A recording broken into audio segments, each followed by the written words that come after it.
तर भाजप आणि आपल्यामध्ये कोणताही तणाव नव्हता असं एकनाथ शिंदे यांनी स्पष्ट केलं।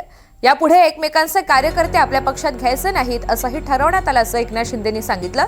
दिल्लीवारी मित्रपक्षाबाबतची नाराजी, आगामी महापालिका निवडणुका, एकमेकांवर केलेल्या टीका या सगळ्याच्या पार्श्वभूमीवर एकनाथ शिंदे एनडीटीव्ही मराठीच्या मंचच्या अनस्टॉपेबल महाराष्ट्र या कार्यक्रमात बोलत होते। काही तणाव वगैरे काही नसतो। कार्यकर्त्यांमध्ये जेव्हा निवडणुका असतात, एक दुसऱ्यासमोर उभे राहतात, थोडंसं आम्ही ठरवलं होतं की जिथं एकत्र युती करायची, युतीने लढायचं।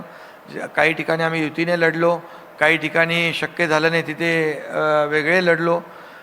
परंतु कुठेही असं टोकाची टीका वगैरे काही। तू दिल्लीला गेला तर? दिल्लीला काय इथले प्रश्न घेऊन जातो का आम्ही? मी बिहारला शपथविधीसाठी एनडीएचा मी 3ऱ्या नंबरचा घटक पक्ष आहे।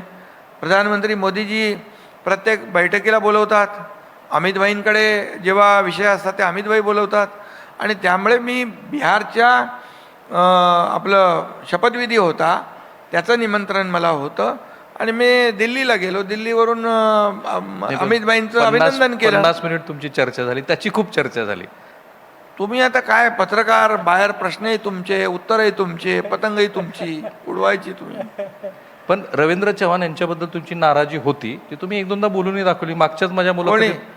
तुमची नाराजी होती की नव्हती? कुठल्याही विषयावर नाराजी किंवा काही कधी दर्शवली नाही, आणि आमचं चर्चा झाली मुख्यमंत्र्यांच्या बरोबर, काही विषय होते आणि त्यावर ठरलं की आपण युतीने लढायचं।